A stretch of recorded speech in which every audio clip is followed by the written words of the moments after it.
My name is James. Were it not for a late-night indulgence, I would have remained completely unaware of the peril looming over me.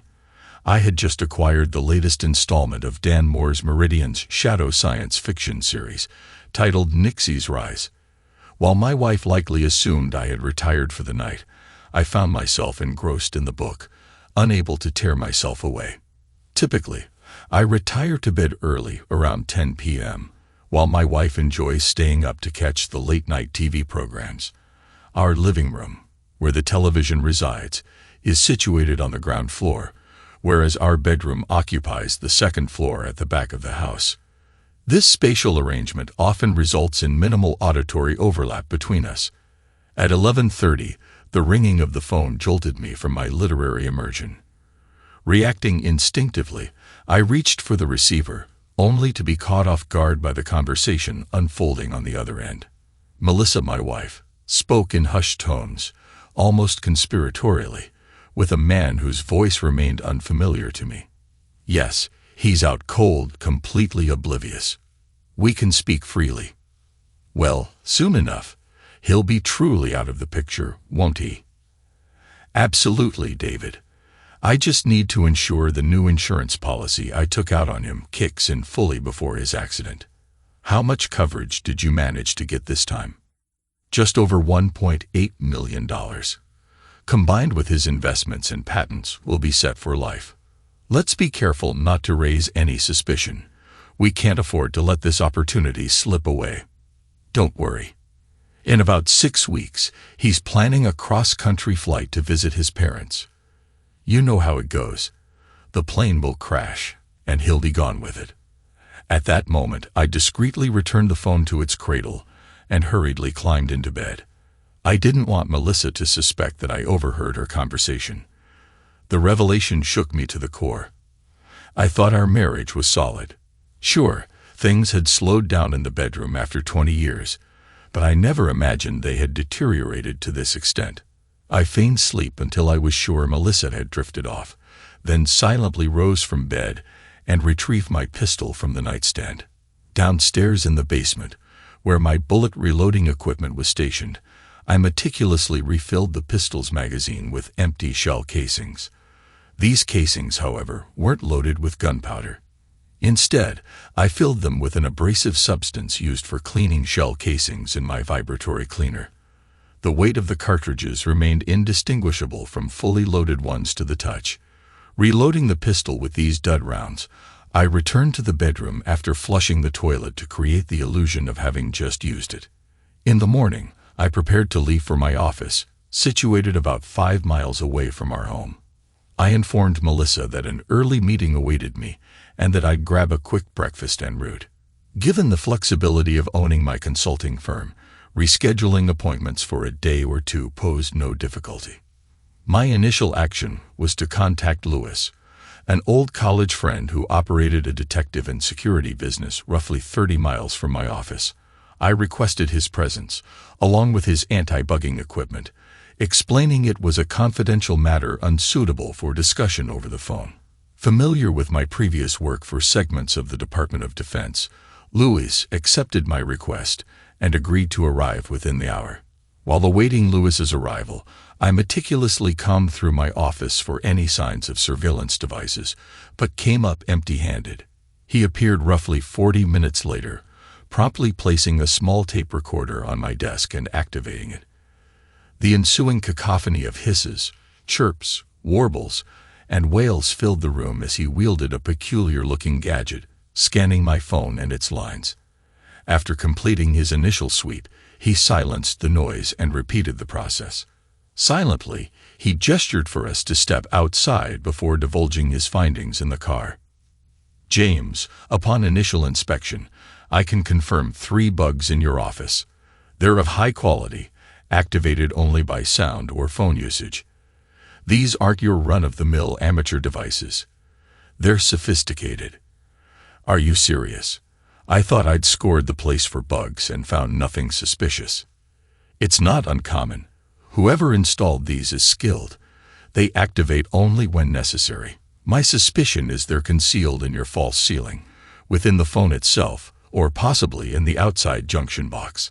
My advice: don't remove them. It could tip off the perpetrators, leading to unpredictable consequences. Now, tell me why you suspected foul play.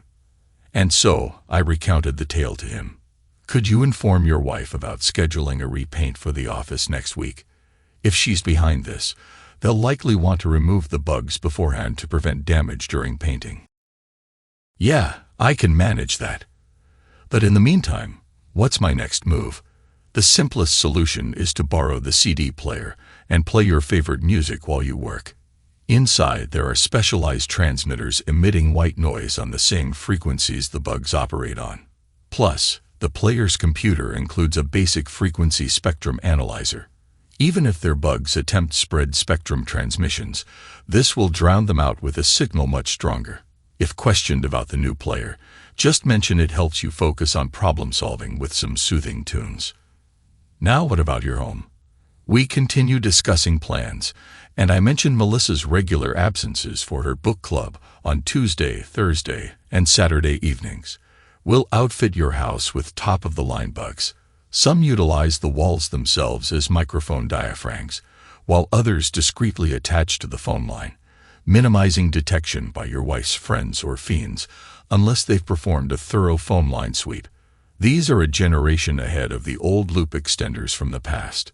While we handle that, a trusted friend of mine will shadow and document your wife's activities. We'll practically turn her car into a police bait car, equipped with video, audio, and GPS tracking. Although we won't implement remote shutdown capabilities, we'll ensure the car remains electrically silent when parked or idling, unless there are 2 or more occupants present. Now regarding your plane's security.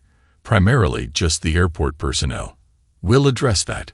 Prepare for a surprise FAA inspection on both the airframe and engine.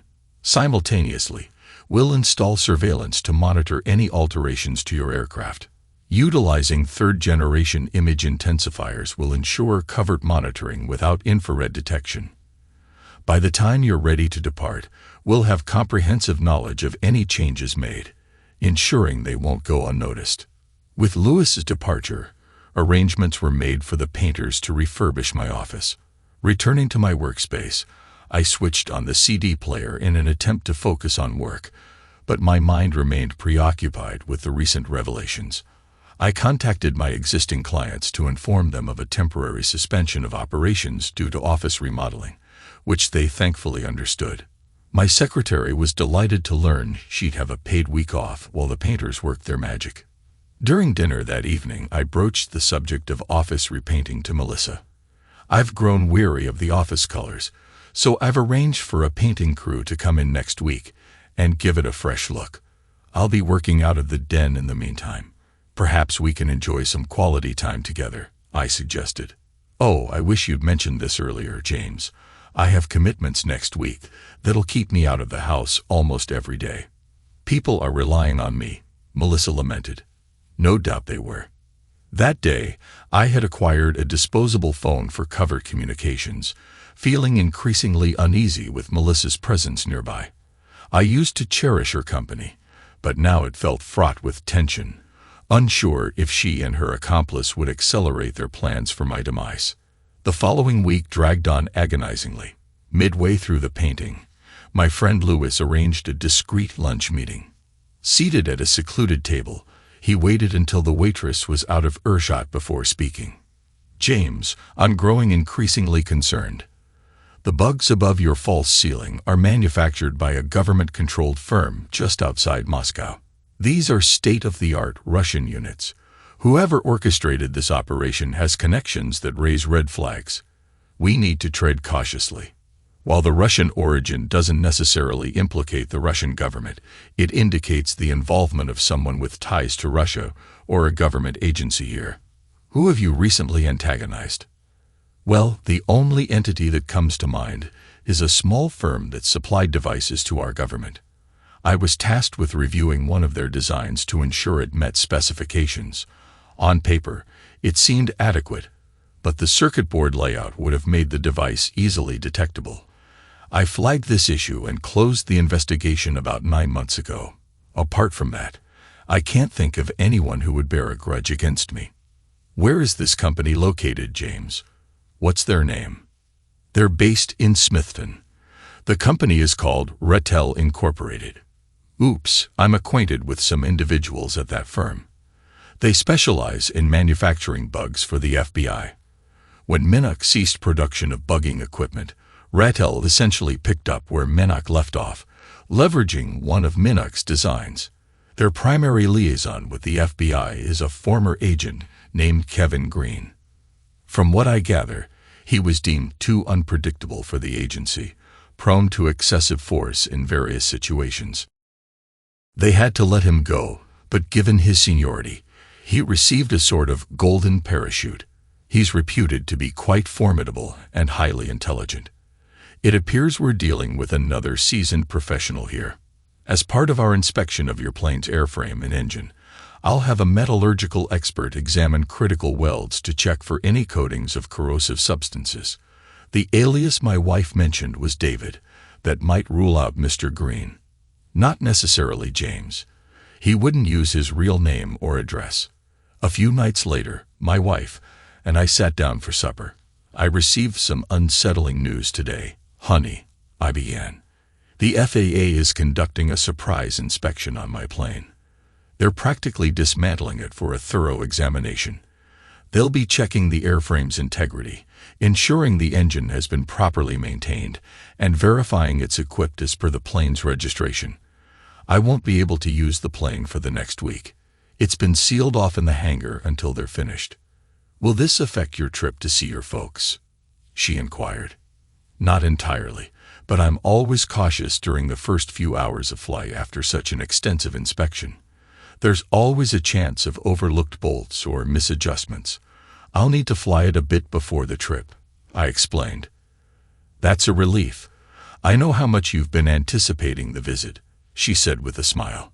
I understood her underlying concern, the possibility that the trip cancellation might thwart any plans for my accident. Dining with my wife had become less about enjoyment and more about vigilant observation, watching for any subtle cues or changes in her behavior, ensuring she remained unaware of my suspicions. It had become akin to navigating oral exams for one of my clients. A week later, Lewis provided an update on the bugs installed in our house, revealing some concerning findings. My wife and her acquaintance, David, had been quite intimate in our home. It dawned on me why she had sent me on errands to fetch obscure cooking ingredients multiple times the previous week. As the time for the trip approached, the inspection of the plane revealed no anomalies. Everything appeared in order.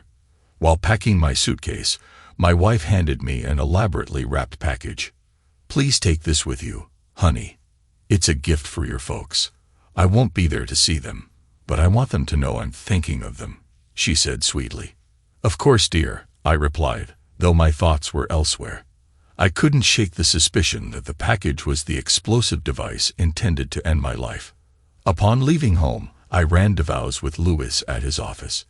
He had arranged for a nearby veterinarian to assist in x-raying suspicious objects, such as the package for my parents. At Lewis' office, I was introduced to Thomas Kelly, a bomb expert from the BATF. James, meet Thomas Kelly. Thomas, this is James, Lewis said, facilitating the introduction. Thomas works for the BATF and specializes in bomb disposal.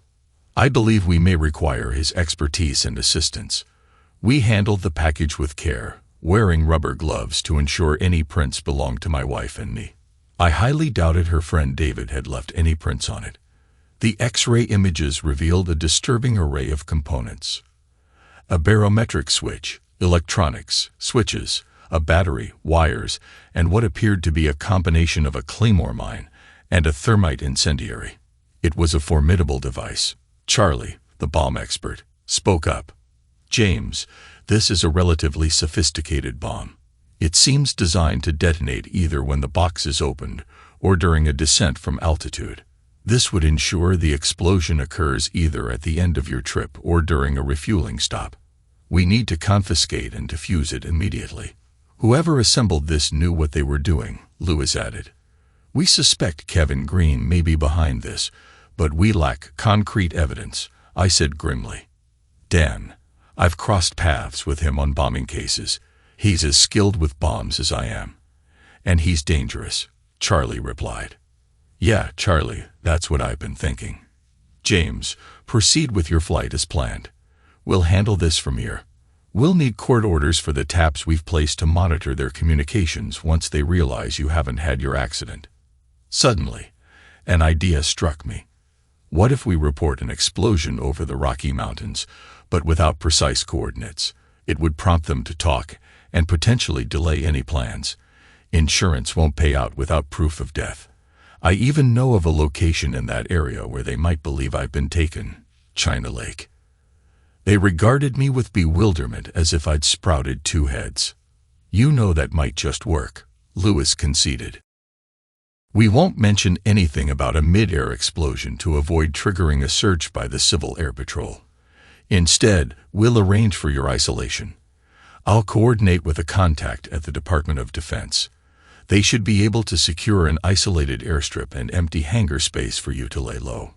We'll discreetly inform your family to act concerned, but assure them you're safe. Let's suggest China Lake, I urge. It's remote, and I have connections there. And please, make sure my family knows I'm safe but engaged in government work. Warn them not to disclose anything to Melissa. Agreed, let's proceed, Charlie confirmed. My flight proceeded without incident. I had informed my wife I'd call upon landing, but intentionally left my regular cell phone at home to avoid revealing my location. Arriving at China Lake, where my plane was to vanish, went smoothly. Thanks to my prior work with the directed energy weapons testing facility, I had discreet contacts who could arrange lodging and access to the mess hall. It promised to be a more relaxing experience than dining at home had been lately. David, I haven't heard anything from James. Should I be worried? What if something went wrong? Melissa's voice trembled with anxiety. Don't panic, Melissa. It's too early to jump to conclusions, especially if the device went off in an uninhabited area. Let's assume everything is fine for now. Wait until around 10 tonight, then call his parents to express your love and concern. Pretend James was too occupied to call you. It'll sound natural, but don't overdo it. Keep it low-key and we'll be fine, David reassured her. Would you come over tonight? I feel so alone, Melissa pleaded. I'm sorry, but it's risky. The neighbors know James left for the West Coast. It's best not to raise any suspicions by being seen together for a while. However, I'd love the opportunity to explore James' computer at some point. It would be intriguing to see his thought process. Now I need to hang up so you can hear from him when he lands okay, David responded. Okay, David. I love you, Melissa said softly before hanging up.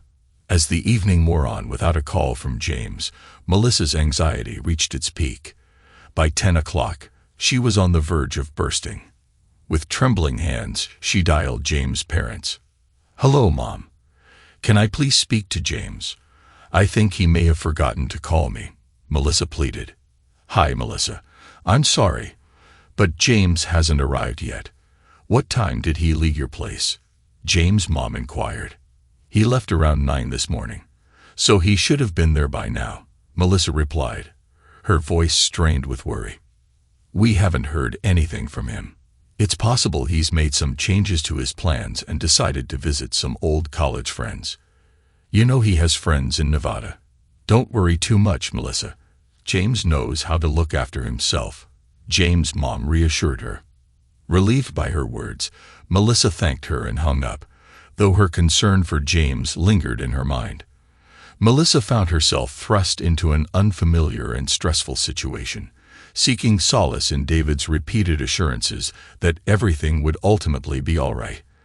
Despite her persistent efforts, her inquiries to James' parents yielded no new information, and they appeared oddly unperturbed by his absence. Recognizing Melissa's increasing reliance on him, David gently urged her to refrain from further contact, wary of drawing unwanted attention. Frustrated by the lack of progress, Melissa took matters into her own hands by officially filing a missing persons report. Seeking guidance at the airport, she was met with disheartening news. Authorities were reluctant to initiate a search for a private pilot without evidence of a downed plane. Without such proof, her efforts to locate James seemed futile, and her anxiety continued to mount. Meanwhile, James found himself enjoying the comforts of the officers' club at the base. Having collaborated with some of the China Lake staff on specialized test projects involving directed microwave-pulsed energy weapons, he felt a sense of security in familiar surroundings. Situated far from populated areas, the base boasted double fences and round-the-clock patrols, providing James with a level of safety akin to Fort Knox. The quality food and company further eased his stay, and he kept himself occupied by lending a hand with minor tasks, offering his services gratis to stave off boredom. As days passed, Melissa left no stone unturned in her quest to locate James. Despite scouring his address book and reaching out to friends in Nevada and along the West Coast, her efforts proved fruitless. Daily calls to the airport's air traffic control yielded little beyond confirmation of James' disappearance amidst the Rocky Mountains' rugged terrain. Growing increasingly anxious, Melissa found herself on the verge of a breakdown. In a desperate bid for reassurance, she reached out to David, seeking solace amid the uncertainty plaguing her every thought. His parents suspect he might have stopped by to see old college friends in Nevada, but his friend there hasn't heard from him. I'm getting worried. If he's safely landed and the bomb goes off, it won't look like an accident. And if it happens when he's with his government contacts, the FBI and BATF will get involved, making things very dangerous for us. What should we do? Melissa's voice quivered with anxiety. Stay calm, Melissa. Panicking will only make things worse. Assume everything's fine and stick to the story we've rehearsed. Trust me, it'll be okay, David replied, his tone steady. It's easy for you to say. If this looks like a bombing, I'll be implicated. I don't know if I can handle a real interrogation, Melissa fretted. Keep your composure, Melissa. This plan will work out. By the way, who did you name as the beneficiary on those policies? David inquired. I followed your instructions. They're designated to go to me or that charity you mentioned, Melissa affirmed. Good job. Everything will work out. To ease your nerves, why don't you open that beautiful bottle of wine I brought over? It'll help calm you down, David suggested. Thank you, David. I appreciate you taking care of me like this, Melissa responded gratefully. Kevin Green, also known to Melissa as David, remained unperturbed. If the plane vanished in the mountains without a trace, the insurance payout could be indefinitely delayed, a convenient outcome for him. However, he realized that Melissa posed a potential risk to his plans. She was the sole link that could lead back to him. With his fabricated charity slated to receive the insurance funds in the event of Melissa's demise, he felt secure. His meticulous planning included leaving Melissa the bottle of wine, which contained enough obscure poison to kill 50 people. This particular brand of wine, widely distributed and lacking a tax seal, would render tracing it back to him nearly impossible. Furthermore, he had purchased it several years earlier, ensuring his tracks were well covered. Given the poison's origin in the old HGV arsenal and its rarity, it was unlikely to be detected by the coroner. Kevin Green's scheme was carefully crafted to eliminate any potential threats to his safety. Charles, the BATF agent, listened intently to the tape recording of the phone conversation, which was impeccably clear. One particular detail unsettled him. The mention of the wine didn't align with Kevin Green's typical behavior patterns. This discrepancy raised a red flag in Charles' mind, hinting at a potential anomaly. However, he hesitated to take immediate action that could jeopardize the ongoing investigation. His contemplations were abruptly interrupted by the ringing of his phone. Agent Kelly speaking. Charles answered. Charlie, it's Franklin from our DC lab. We've made a breakthrough with the bomb analysis you sent over. We found a human hair in the box and managed to retrieve half a fingerprint from the inside of one of the pieces of electrical tape. Our perpetrator slipped up. The print matches Kevin Green. We fast-tracked a warrant for his arrest. Franklin informed him. Fantastic news, Franklin. I'll get moving. Hopefully, we can prevent another victim from falling prey to Kevin Green's schemes." Charles responded with determination before ending the call. 20 minutes later, Charlie found himself on Melissa and James' doorstep, ringing the bell urgently. Melissa answered the door, and Charlie wasted no time in presenting his credentials. "You don't know me, Melissa, but I'm with the FBI. Agent Smith and a couple of local police officers are with me. We need to talk to you right away. Your life may be in danger," Charlie stated firmly. Melissa, visibly alarmed, ushered them inside. On the coffee table sat the bottle of wine, a glass, and a corkscrew. "Have you consumed any of that wine?" Charlie inquired urgently. "Yes, it's quite good," Melissa began to reply. "Call 911. Get an ambulance here immediately. Alert the hospital that this is an emergency," Charlie directed his colleagues. "We need to act fast to save this woman's life." Confused and frightened, Melissa questioned, "What's happening?" "A friend of mine gave me this wine," Charlie explained. "We know. You know him as David, but we know him as an ex-FBI agent named Kevin Green. We strongly suspect that he left that bottle here with poison in it to ensure you couldn't identify him if things went awry. Trust me, things have gone very wrong." Despite the heroic efforts to save Melissa, they proved futile. The poison she had ingested had no antidote. Tragically, she succumbed to its effects within a matter of hours, unbeknownst to anyone at the time.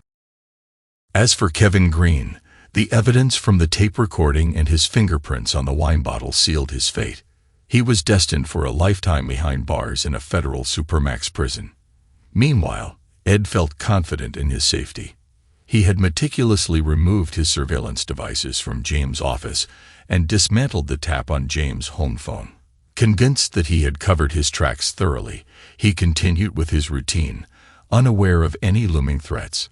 However, his sense of security was shattered when his secretary informed him that an unexpected visitor, accompanied by an unfamiliar FBI agent, had arrived to see him.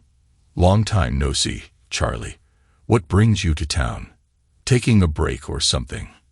Ed greeted him. "Or something, Ed. I have something that might interest you," Charlie replied cryptically, handing Ed a copy of a warrant. "What's this, Charlie? Some kind of agency prank?"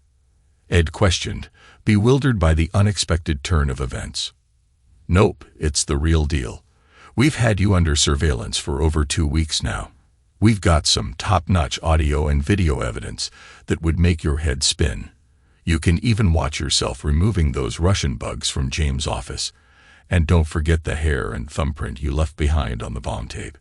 Your prints are all over that wine bottle, too. Not to mention the poison we've analyzed. We're itching to know how you managed to get your hands on cutting-edge Russian spy gear and ancient KGB poison. You'll have plenty of time to spill the beans while you're behind bars for the rest of your life. Oh, and by the way, James is doing just fine. The bomb ended up in Washington, D.C. instead of on his plane, thanks to me disarming it. It was a clever design, but it lacked a radiation sensor that would have triggered it during an X-ray. You always were a bit sloppy," Charlie revealed. Ed's expression shifted from one of confidence to that of shock and disbelief. He was promptly taken into custody, and James remained unaware of his fate, except for the fact that he was enjoying the accommodations of Alcatraz of the Rockies, Florence, AD, and Aix. Finally back at home, James reflected on how a simple science fiction book had saved his life. If he hadn't been engrossed in Dan Moore's Nixie's Rise, he might very well have met a grim fate. It's remarkable how seemingly inconsequential things can tip the scales between life and death.